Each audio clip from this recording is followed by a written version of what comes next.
pleasure having the founders and visionaries behind Tiny Treasures, one Mrs. Sadhana Raichur and Sunena Agarwal. It's great having you all on Humans of Kovai. Could you please tell us about your curriculum and how do children benefit from it? We don't have any set rigid curriculum, and we generally follow theme-based curriculum. So it's 10 months, 10 themes, and our everything like our stories, our rhymes, our activities, everything is around that curriculum for that particular month. Can you describe a typical day of a child at your school? So we welcome the child once they walk inside. We ask them to choose, we have a chart put up there, and it's either a fist bump or a hug or a hello or a handshake or hug, whatever So whatever the child chooses, then the child walks inside the class. There we have all the toys kept around for the free play. So the half an hour goes for free play time and all that. Then the second activity is like we bring them to their classes, and it is all skill-based activities. Whatever the child is comfortable with, we take those activities with them. Then we bring all the kids out to the hall, and that's where we do a circle time wherein all the rhymes and what the activities, all the singing and stories and everything is done over there. After that, we take the children, they go to the washroom, they wash their hands and all that, and we bring them to the class. That's where we have a community-based snack program. So the children come inside, eat their food, and then again they go again to the washroom, wash their hands, and go out to the sandpit area to play. So half an hour they play in the sandpit area. After that, they are again brought inside. We wash their hands, legs, everything, and then we bring them inside the class. And then there is music and movement, or sometimes it's art and craft. So all that. After that, we say our prayer, and the kids will discuss. Lovely, wonderful. That sounds so creative and amazing actually. Tell us about how you introduce concepts like language, math, science that's engaging for your students. So see how we introduce, like when we do the alphabets. So we have puppets. So like A for alligator, B for bat, then C for cat. So we have all the puppets. So that's how we introduce the alphabets, and it's the alphabet with the sound also. So A, B, C, like that. The phonics. Okay. So we introduce the alphabets like that. Then maths and all this, when we are teaching them numbers, we use the puzzles to count. Then when they do the stacking, we ask them to count and stack and all that. And when we go out to the sandpit, that's when we teach them the concepts of full and empty, heavy, or it is light, or when they slide and all that. So that's how it's like just a fun way of learning. So we'll be teaching them, but they won't realize that they are being taught, and they will learn. What do you believe sets your play school apart from others? So here in our play school, we believe that when the children grow up, they are little humans. They have a heart. Okay, we see the child can learn ABCD everywhere. He doesn't need to attend school. He can learn at home. But here, when he comes, he learns cognitive skills. He learns social skills. He learns to mingle. He learns to share. He learns to respect others. That's what we want the future to be. That's what we want children to learn. Making better humans. Making better humans. Making little humans. So bigger, better humans. Yeah, lovely.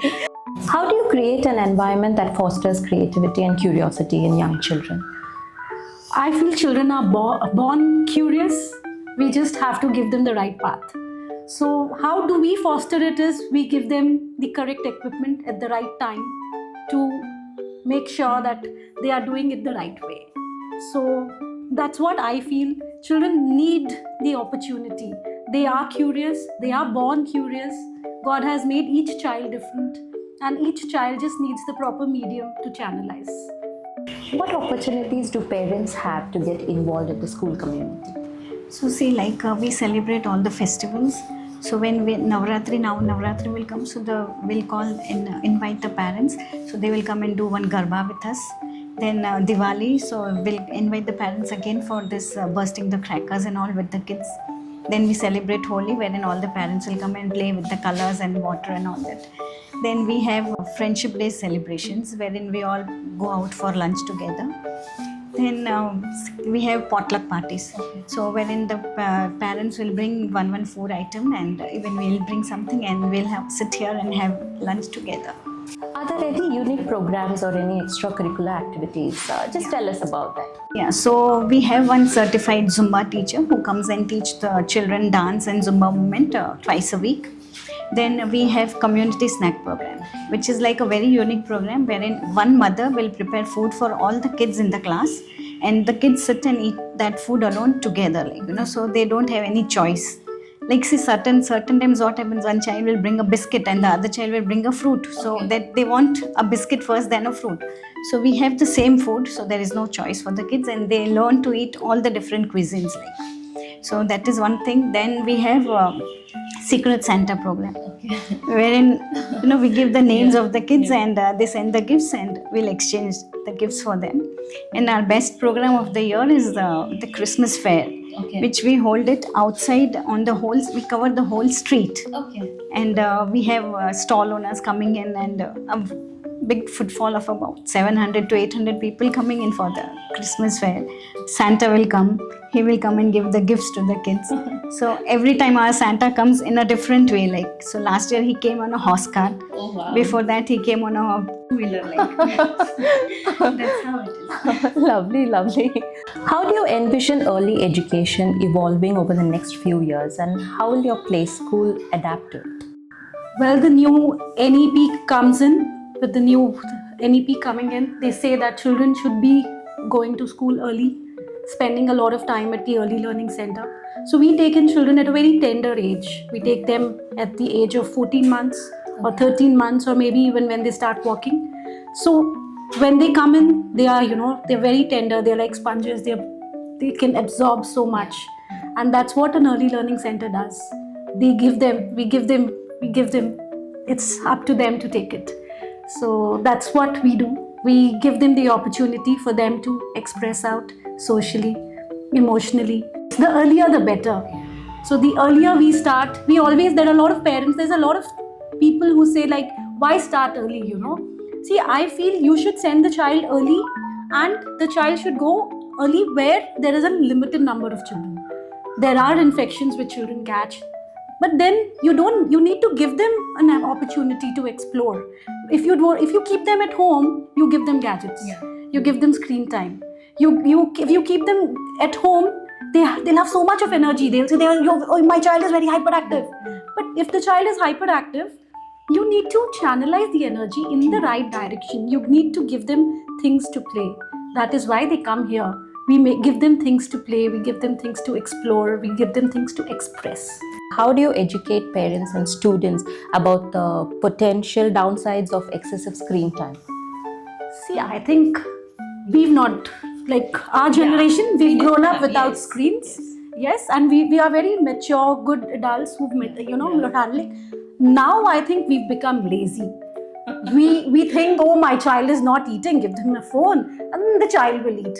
I think, did our parents have that opportunity? No. Definitely no. So we need to take that extra. It has to come from within. We can, there are a lot of things which are at home through which you can engage the child. Okay, give them things to scribble, to paint. Let the child get messy. Children love mess. Children love unorganized things. They're not born to be like us. They are born to explore. So we should let them be. And screen time, eventually you will see them mimicking what is on the screen. Yes. You give them cups and spoons when you're in the kitchen. Let them also mix. Give them a garlic. Let them peel. They put glasses and cups. Make an obstacle race. Let them do a frog jump. Give them, rajma lentils at home. Give them maida-based Play-Doh. You can give them so many things. You can give them leaves to cut. You can give them leaves to stick. You don't have to invest into very high. Don't go to Hamleys. Don't go to a store which sells expensive toys. They'll outgrow them. Things which are at home, you can easily give them you can easily divert them off the screen. And children, I think the best thing which works with them is diverting them. Yeah. So you divert their attention from something what they want at that particular moment. They forget. Yes. They forget. So the child, and you say my child cries for screen time, is because you are holding the screen. Yeah, you're giving the habit. You have a phone in your hand and you want the child not to see the phone, I think you need to bring the change in yourself. It's wonderful tips which can help so many young parents, new parents, and I mean, you guys are doing a tremendous job and such fantastic ideas, such fantastic curriculums, and I think definitely there's going to be so many children who's going to benefit from what you and Sadhana has been doing all these years. See, we are working to make childhood fun. We want it to be joyful. I think y'all have really accomplished or reached that milestone. Yes, we both are very passionate into what we are doing. I can see that. We can see that. Anyways, it was an honor and a pleasure to have you both. And thank you so much for all the insights which you have given and for the efforts that you guys have been taking it into molding young kids. Thank you so much. Thank you so much.